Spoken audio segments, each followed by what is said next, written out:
Hello, good morning, जोहार, मैं संजय और आप देख रहे हैं न्यूज झारखंड। चलिए जानते हैं झारखंड की आज की 25 मुख्य बड़ी खबरों को। पति के दीर्घ आयु के लिए सुहागिनी आज करेंगी वट सावित्री पूजा।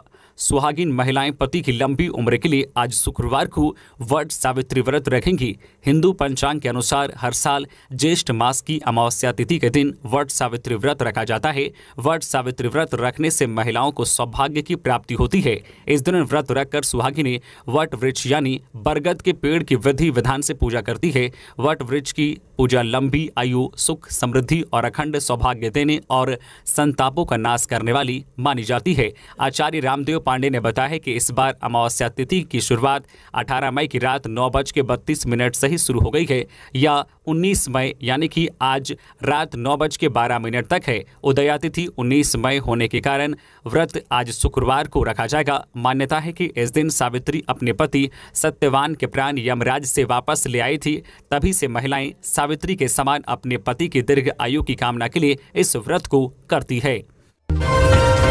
इंतजार खत्म, इस दिन जारी होगा झारखंड बोर्ड का रिजल्ट। Direct link. झारखंड में बोर्ड की परीक्षा देने वाले विद्यार्थियों का इंतजार भी अब खत्म होने वाला है।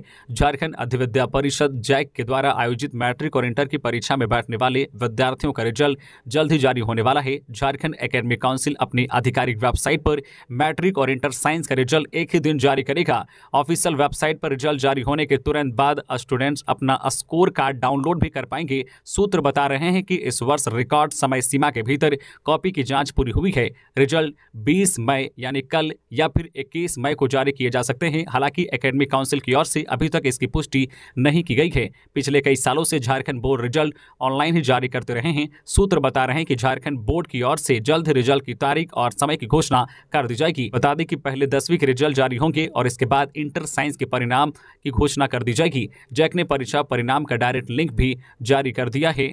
झारखंड में 10वीं और 12वीं की परीक्षा देने वाले छात्र रिजल्ट जारी होने के तुरंत बाद बोर्ड की आधिकारिक वेबसाइट jackresult.com और jack.jharkhand.gov.in पर अपना परीक्षा परिणाम देख सकेंगे। इसके लिए उन्हें सिर्फ अपने रोल नंबर की जरूरत होगी। बच्चे कहीं से भी अपना रिजल्ट देख पाएंगे।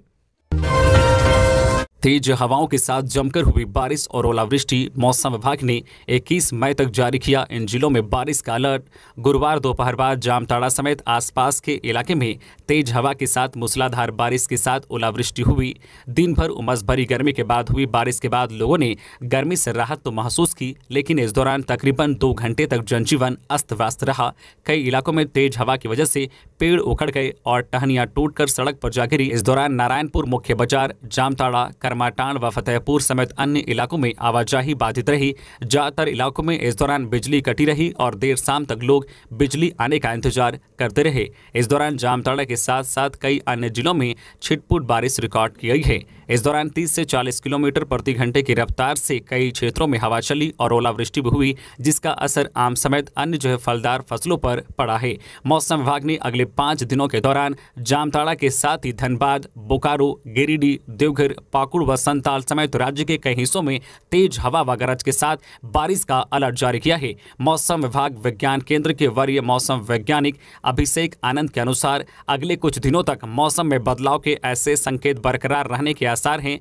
पूर्वानुमान के अनुसार पूरे हफ्ते मौसम के मिजाज में यह बदलाव देखने को मिल सकता है। 19 मई यानी कि आज राज्य के उत्तर पूर्वी, पश्चिमी और निकटवर्ती भागों में कहीं कहीं हल्की वर्षा हो सकती है। कई हिस्सों में गरज के साथ बारिश की संभावना है। 21 मई तक मौसम के रुख में बदलाव का यह दौर जारी रहेगा।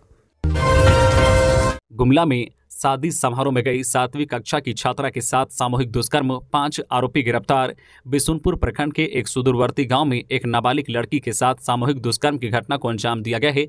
5 आरोपियों की इस मामले में गिरफ्तारी हो गई है। घटना को लेकर गुमला एसडीपीओ मनीष चंद्र लाल ने बिशुनपुर थाना में प्रेस कॉन्फ्रेंस कर किया और बताया कि पीड़िता अपने रिश्तेदार के घर शादी में गई हुई थी।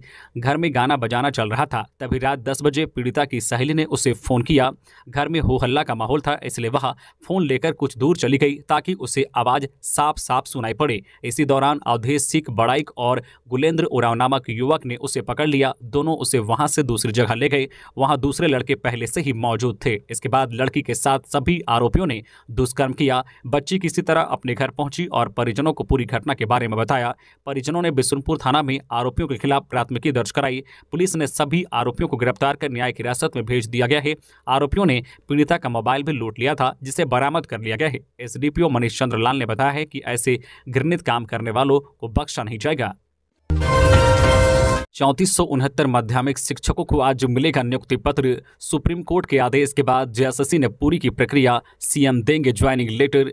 आज राज्य के माध्यमिक स्कूलों में चयनित 3469 शिक्षकों को ज्वाइनिंग लेटर दिया जाएगा। यह लेटर सीएम हेमंत सोरेन देंगे। रांची के खेलगांव स्थित टाना भगत इंडोर स्टेडियम में दिन के 1 बजे नियुक्ति पत्र देने का कार्यक्रम रखा गया है। स्कूली शिक्षा एवं साक्षरता विभाग की ओर से इस कार्यक्रम की तैयारियां पूरी कर ली गई है। बता दें कि जिन आवेदन के तहत शिक्षकों को अब नियुक्ति पत्र दिया जा रहा है वह 2016 में निकाला गया था। तब राज्य में 13 अनुसूचित और 11 गैर अनुसूचित जिलों वाली नियोजन नीति लागू थी। उस समय अनुसूचित जिलों में 8,423 और गैर अनुसूचित जिलों में 9,149 पदों पर कुल 17,572 शिक्षकों के लिए वैकेंसी निकाली गई थी। इस नियुक्ति प्रक्रिया को सोनी कुमारी ने चुनौती दी थी, जिसके बाद सुप्रीम कोर्ट में सुनवाई हुई, जहां सुप्रीम कोर्ट ने राज्य के प्रमुख सचिव को 3 महीने में नियुक्ति प्रक्रिया पूरी करने को कहा।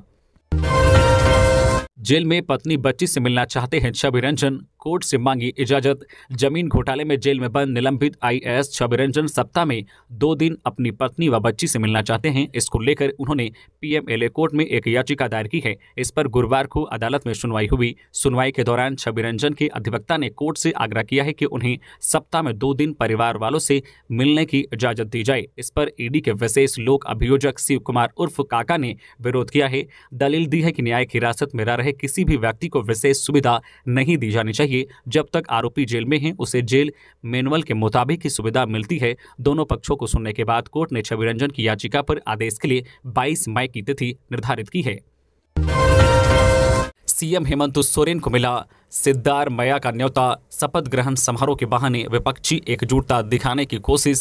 कर्नाटक में 20 मई को सिद्धारमैया मुख्यमंत्री के रूप में शपथ लेंगे। इस शपथ ग्रहण समारोह को भव्य रूप देने की जहां बेंगलुरु में तैयारी चल रही है, वहीं गैर भाजपा शासन वाले राज्यों के मुख्यमंत्री उप मुख्यमंत्री को भी शपथ ग्रहण समारोह में शामिल होने का न्योता मिला है। झारखंड के मुख्यमंत्री हेमंत सोरेन को भी कर्नाटक में कांग्रेस की नई सरकार के शपथ ग्रहण समारोह में शामिल होने का न्योता मिला है। सीएमओ और मुख्यमंत्री आवास के विश्वसनीय सूत्रों से मिली जानकारी के अनुसार मुख्यमंत्री हेमंत सोरेन कर्नाटक के नए मुख्यमंत्री सिद्धारमैया के शपथ ग्रहण समारोह में भाग लेने के लिए जाएंगे। झारखंड के मुख्यमंत्री हेमंत सोरेन कर्नाटक के नए मुख्यमंत्री सिद्धारमैया के शपथ ग्रहण समारोह में शामिल होंगे, यह लगभग तय हो गया है। परंतु झारखंड कांग्रेस की ओर से कौन कौन कांग्रेसी नेता इस शपथ ग्रहण समारोह में शामिल होंगे यह अभी तय नहीं हुआ है।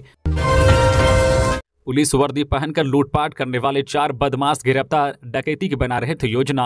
पलामू में पुलिस की वर्दी पहनकर लूट की घटना को अंजाम देने वाले गिरोह का पर्दाफाश हुआ है। पुलिस ने गुरुवार को अमानत नदी के किनारे डकैती की योजना बना रहे 4 अपराधियों को गिरफ्तार किया है, जबकि 2 अपराधी भागने में सफल रहे।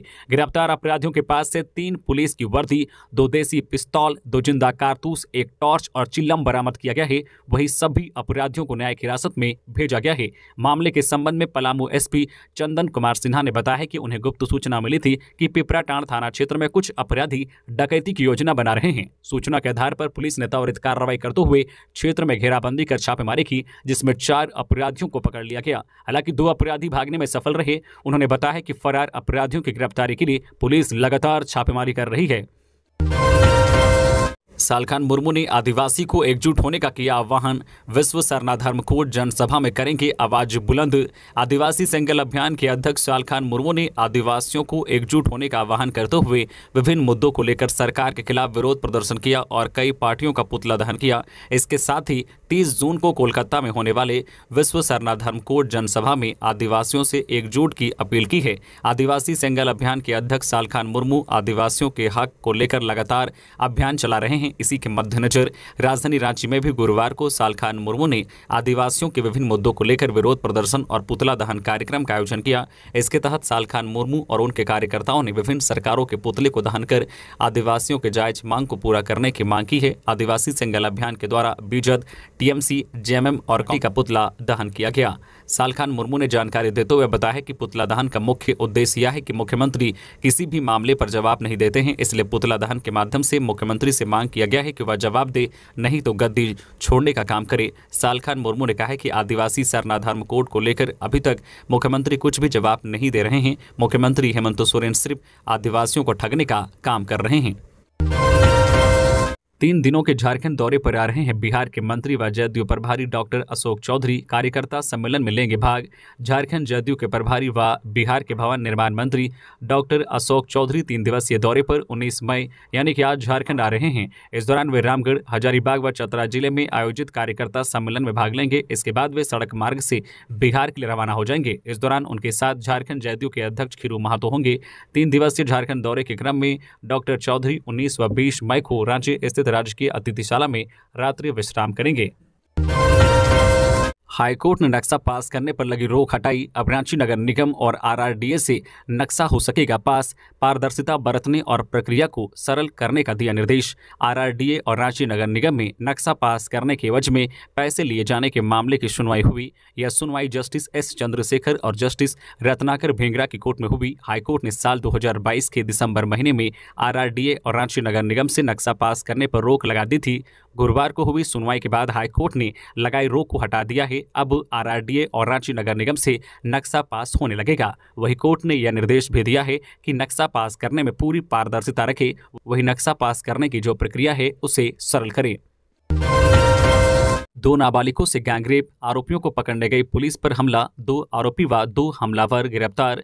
गुमला शहर से सटे एक गांव में शादी समारोह से अगवा कर 5वीं कक्षा में पढ़ने वाली 2 बच्चियों से 7 युवकों ने सामूहिक दुष्कर्म किया है। 12 साल की बच्ची से 2 व 15 साल की बच्ची से 5 युवकों ने दुष्कर्म किया। इसके बाद मामला को दबाने के लिए गाँव में बैठक कर दुष्कर्म की एक पीड़िता को पीटा गया, जिससे पीड़िता, उसकी माँ व 2 बहनें डर से गाँव छोड़कर सुरक्षित स्थान पर छिपकर रह रही है। घटना की सूचना पर गुरुवार की सुबह जब पुलिस आरोपियों को गिरफ्तार करने गांव गई तो एक आरोपी के परिजनों ने पुलिस पर हमला कर दिया। टांगी के बेंत से गुमला थाना के पुलिस अवर निरीक्षक विवेक चौधरी के सिर में चोट लगी है। पुलिस ने दुष्कर्म के 2 आरोपी व 2 हमलावरों को गिरफ्तार कर लिया है। दुष्कर्म के 5 आरोपी गांव से फरार हैं। गांव में बैठक कर पीड़िता से मारपीट करने वाले लोग भी फरार हैं। घटना 1 मई 2023 की है। गांव में शादी समारोह था जहां दोनों लड़कियां गई हुई थी। उसी शादी समारोह में सभी 7 आरोपी भी थे। रात 12 बजे तक शादी समारोह में नाच गाना हुआ। इसके बाद दोनों लड़कियों को 7 युवक अपने साथ गाँव के ही एक अर्धनिर्मित घर में ले गए, जहाँ दोनों लड़कियों के साथ युवकों ने दुष्कर्म किया। दुष्कर्म की एक पीड़िता ने 16 दिन बाद बुधवार को घटना की जानकारी अपने परिजनों को दी। इसके बाद पीड़िता के पिता ने आरोपी की नानी को घटना के बारे में बताया। मामले को गंभीरता से लेते हुए बुधवार को गांव में बैठक बुलाई गई, जिसमें गांव के 20 से 25 लोग थे। बैठक में पीड़िता को भी बुलाया गया। पीड़िता घटना की जानकारी ग्रामीणों को दे रही थी। इसी दौरान अमृत नामक व्यक्ति ने एक पीड़िता को भारी बैठक में पीट दिया, जिससे पीड़िता डर गई। वह घर गई और अपनी माँ व बहनों के साथ गाँव छोड़कर कहीं चली गई है।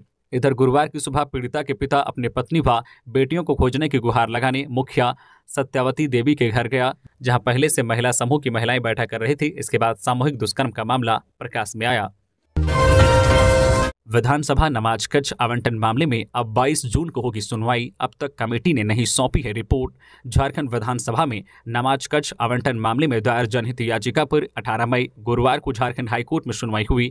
प्रार्थी के अधिवक्ता नवीन कुमार ने कोर्ट में बताया कि पिछली सुनवाई में हाईकोर्ट ने विधानसभा से जवाब मांगा था। विधानसभा की तरफ से आए जवाब में बताया गया है कि 7 सदस्यीय कमेटी बनी है जो 31 जुलाई तक रिपोर्ट देगी। कमेटी अन्य राज्यों में इस तरह की व्यवस्था किए जाने से संबंधित जानकारी जुटा रही है। मुख्य न्यायाधीश संजय कुमार मिश्रा और जस्टिस आनंद सेन की खंडपीठ ने सुनवाई की अगली तारीख 22 जून को निर्धारित की है। बता दें कि अजय कुमार मोदी ने यह जनहित याचिका दाखिल की थी।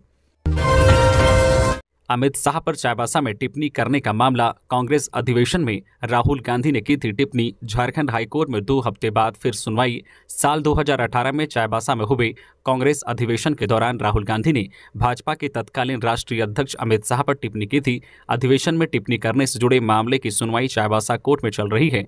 राहुल गांधी की ओर से चाईबासा कोर्ट में चल रहे मामले को रद्द करने से संबंधित याचिका पर गुरुवार को झारखंड हाईकोर्ट में सुनवाई हुई। कोर्ट में आंशिक सुनवाई हुई। सुनवाई के दौरान राहुल गांधी की ओर से अधिवक्ता दीपांकर राय ने कोर्ट से समय देने की मांग की है। सुनवाई के बाद कोर्ट की ओर से राहुल गांधी को 2 हफ्ते का समय दिया गया है। 2024 की तैयारियों को लेकर झारखंड कांग्रेस रेस। प्रत्येक बूथ पर 10 यूथ को जोड़ने की प्रक्रिया जारी। आगामी लोकसभा चुनाव की तैयारी को लेकर झारखंड कांग्रेस रेस से दृष्टिगत संगठन सशक्तिकरण अभियान और इसके सत्यापन को लेकर प्रदेश कांग्रेस अध्यक्ष राजेश ठाकुर खुद सभी जिलों का दौरा कर रहे हैं। इसकी जानकारी देते हुए प्रदेश प्रवक्ता राजीव रंजन प्रसाद ने बताया कि जिला समितियों के पुनर्गठन के उपरांत जिलों में प्रखंड कमेटी एवं मंडल कमेटी का भी गठन किया गया है। पूरे प्रदेश में जिला, प्रखंड एवं मंडल समितियों में लगभग 30,000 पदाधिकारियों का चयन किया गया है। अब वार्ड एवं बूथ स्तर पर स्थायी समिति के गठन की प्रक्रिया चल रही है। प्रत्येक बूथों पर 10 यूथ का चयन किया जा रहा है। धनबाद एवं बोकारो जिला की विस्तारित कार्य समिति की बैठक 18 मई यानी कि गुरुवार को संपन्न हुई, जिसको संबोधित करते हुए प्रदेश अध्यक्ष राजेश ठाकुर ने कहा कि आज पूरा देश कांग्रेस की ओर आशा भरी निगाहें से देख रहा है। लोग केंद्र की भाजपा नीति सरकार एवं राज्यों में भाजपा सरकारों की नीतियों एवं निर्णयों से बेहद नाराज हैं।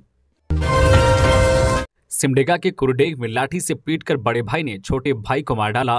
कुरडेग थाना क्षेत्र के खिंडा भांडा टोली में बड़े भाई ने छोटे भाई को लाठी से पीटकर मार डाला। साथ ही चौकीदार के साथ कुरडेग थाने में जाकर सरेंडर कर दिया। जानकारी के अनुसार खिंडा भांडा टोली निवासी डेविड मिंज हर दिन घर में शराब पीकर आता था और बेटियों के साथ दुष्कर्म करने की बात करता था। साथ ही अपनी भाभी को भी परेशान करता था। इससे परिवार वाले काफी परेशान थे। गुरुवार को करीब 12 बजे घर के पास शराब पीकर अब शब्द बोल रहा था। इसी क्रम में बड़े भाई तरसियुस मिंज ने आंगन में रखी लाठी से उसके सिर पर प्रहार कर दिया, जिससे डेविड की मौके पर ही मौत हो गई। इसके बाद तरसियुस गांव के चौकीदार के साथ कुरडेग थाना आया और सारी आपबीती थाना प्रभारी मुन्ना रामानी को बताया। थाना प्रभारी तुरंत घटनास्थल पर पहुंचे और शव को कब्जे में ले लिया। मृतक के पिता ऋषि मिंज और उसकी मां कलारा मिंज ने बताया है कि डेविड हर दिन शराब पीकर आने से सभी परेशान थे। हज यात्रियों की रांची से कनेक्टिविटी फ्लाइट नहीं होने पर आम जनता हेल्पलाइन ने कहा करेंगे PIL दर्ज। झारखंड के लगभग 2800 हज यात्री आज खुद को ठगा महसूस कर रहे हैं।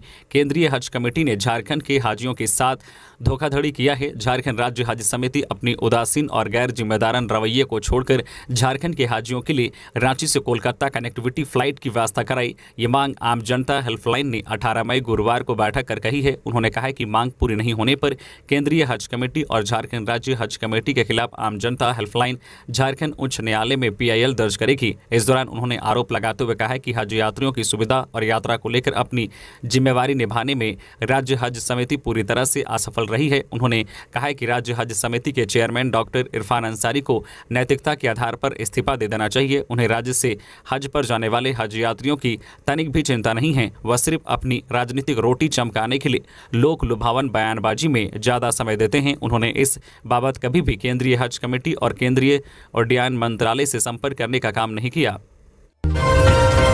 गैंगस्टर अमन श्रीवास्तव को न्यायिक हिरासत में भेजा गया होटवार जेल। भारी सुरक्षा के बीच कोर्ट में हुई पेशी। कुख्यात गैंगस्टर अमन श्रीवास्तव को न्यायिक हिरासत में रांची के होटवार जेल भेज दिया गया है। बता दें कि बेहद गोपनीय तरीके से उसे रांची सिविल कोर्ट में पेश किया गया और फिर उसे कड़ी सुरक्षा के बीच उसे होटवार जेल भेजा गया। कोर्ट में पेशी के दौरान उच्च कोटि के सुरक्षा मानकों को ध्यान में रखा गया था, जिसके बाद अदालत ने अमन को न्यायिक हिरासत में भेजने का आदेश दिया। गौरतलब है कि झारखंड में सक्रिय पांडे गिरोह और श्रीवास्तव गिरोह में वर्चस्व को लेकर विवाद है। दोनों गैंग के बीच हुए विवाद में अब तक कई लोग की जान जा चुकी है। अमन श्रीवास्तव के पिता सुनील श्रीवास्तव की हत्या भी हजारीबाग कोर्ट में दिन दहाड़े AK-47 राइफल से हुई थी। सुनील श्रीवास्तव हत्याकांड को अंजाम पांडे गिरोह ने ही दिया था। पिता की हत्या के बाद अमन ही गिरोह की कमान संभाल रहा था। बता दें कि पिछले 8 सालों से कोयला कारोबारियों के बीच दहशत का पर्याय था अमन श्रीवास्तव। झारखंड ATS की टीम अमन श्रीवास्तव को गिरफ्तार किया है। बुधवार को भारी सुरक्षा के बीच टीम उसे लेकर रांची पहुंची थी। बता दें कि मुंबई से सोमवार को अमन को गिरफ्तार किया गया था। मालूम हो कि अमन श्रीवास्तव की तूती झारखंड के हर कोयला बेल्ट में बोलती थी। उसका एक फोन किसी भी कोयला कारोबारी के लिए दहशत भरा होता था। ईडी के समक्ष पेश हुई राबड़ी देवी, चली घंटों पूछताछ। बिहार के पूर्व मुख्यमंत्री राबड़ी देवी जमीन के बदले नौकरी से जुड़े मनी लॉन्ड्रिंग के मामले में पूछताछ के लिए गुरुवार को ईडी के समक्ष पेश हुई। राबड़ी देवी सुबह में ही ईडी के ऑफिस पहुंच गई थी। ईडी अधिकारियों ने उनसे काफी लंबी पूछताछ की। इससे पहले सीबीआई ने भी राबड़ी देवी से पूछताछ की थी। बता दें कि राबड़ी देवी के बेटे व बिहार के उप मुख्यमंत्री तेजस्वी यादव और सांसद बेटी मीसा भारती से हाल के दिनों में ईडी ने पूछताछ की थी। मनी लॉन्ड्रिंग का मामला सीबीआई की प्राथमिकी से निकला है। इस मामले में सीबीआई ने पिछले साल 18 मई को केस दर्ज किया था। हजारीबाग के रिकॉर्ड रूम में घंटों मशक्कत के बाद आग पर पाया काबू, दस्तावेज सुरक्षित। हजारीबाग शहर के कोर्ट परिसर स्थित नक्शा रिकॉर्ड रूम में लगी आग को घंटों मशक्कत के बाद दमकल विभाग की टीम ने काबू पाया। बुधवार की शाम लगी आग की लपटें गुरुवार की सुबह भी देखने को मिली। उड़ती आग की लपटों को देख एक बार फिर दमकल की गाड़ियों को बुलाया गया और कुछ देर बाद उस पर काबू पाया। इस दौरान रिकॉर्ड रूम में रखे कई सामान जलकर राख हो गए। वही समय रहते रिकॉर्ड रूम से सटे दस्तावेज, फोटोकॉपी की दुकान, होटल, वेंडर गुमटी को बचाया गया। अग्निशमन प्रभारी रामयश सिंह ने बताया कि आग बुझाने में लगभग 70,000 लीटर पानी का इस्तेमाल हुआ है। वही 8 घंटा से अधिक समय लगा। गुरुवार की सुबह जिला जज ने घटनास्थल का मुआयना किया। वही जिला नजारत शाखा कर्मियों ने आग पर काबू पाने के बाद शेड में ताला लगा दिया है। फिलहाल कोर्ट परिसर में पहले की तरह स्थिति सामान्य हुई।